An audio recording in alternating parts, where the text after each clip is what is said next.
Good morning.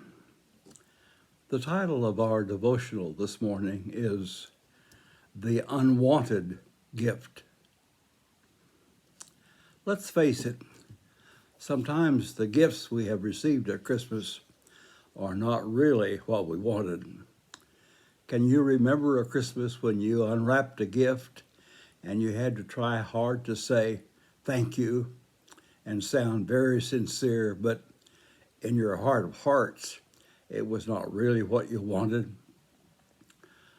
I want to recommend a little book to you before I go on, written by one of my very favorite authors, Dr.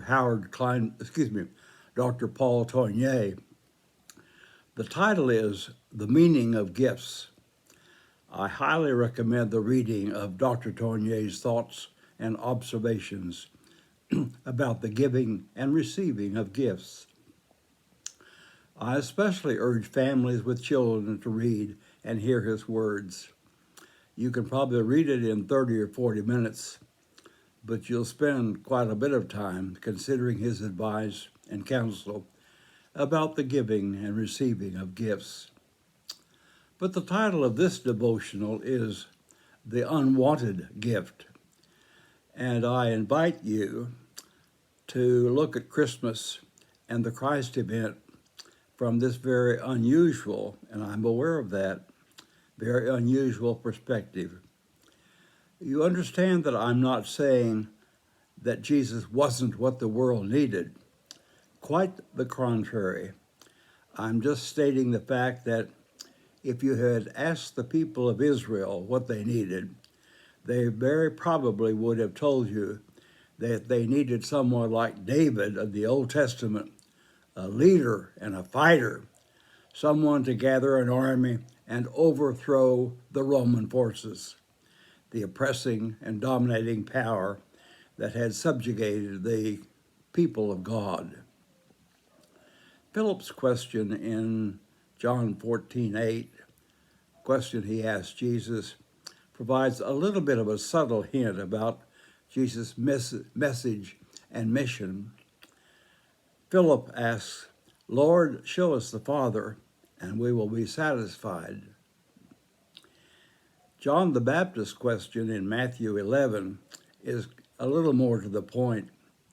John sent word to Jesus by his disciples and said to him, "Are you the one who is to come, or should we wait for another?" The Jews were a powerless people, subjugated and dominated by the Roman government. Their cry, if it were to be put in contemporary terminology, would have been, "Make Israel great again." Reminds us of our own day and the cry for national greatness, doesn't it? Jesus' teaching about going the second mile gives us a little bit of a clue to the kind of domination that the Roman army had over the people of Israel. A Roman soldier could compel a Jewish citizen to carry his backpack for 1 mile, just because he had the authority and the power to do so. Jesus uses it as an example, if you remember, about going the second mile. But you talk about loss of respect and power to live your own life.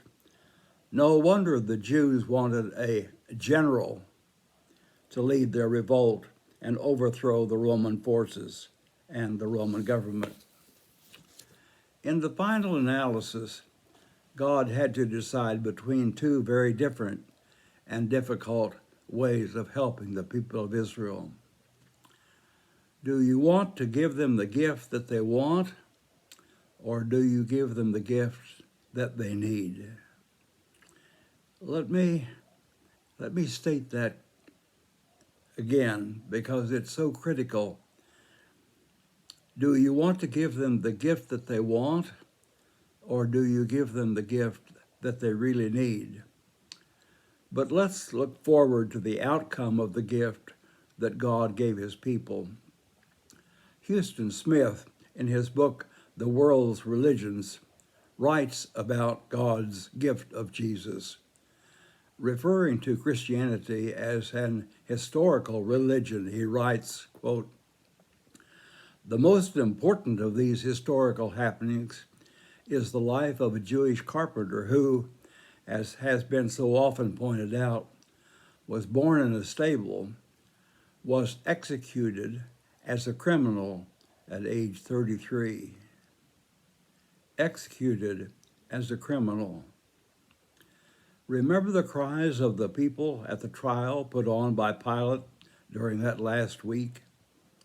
Luke tells the story of the people shouting, 'Crucify, crucify him.' And we're telling the story of the gift that was given to us at Christmas. Do I mean to suggest that Jesus was not the wanted gift? I'm afraid I have to put it that way. How else do we determine what they did to Christ as Savior, born in a stable and declared by the angels to be the Christ? Yes, we don't always know what we need. We ask for what we want, and God decides what we need. So God sent Jesus as his gift. He decided, of all the ways of helping us, he would send Jesus as the Christ.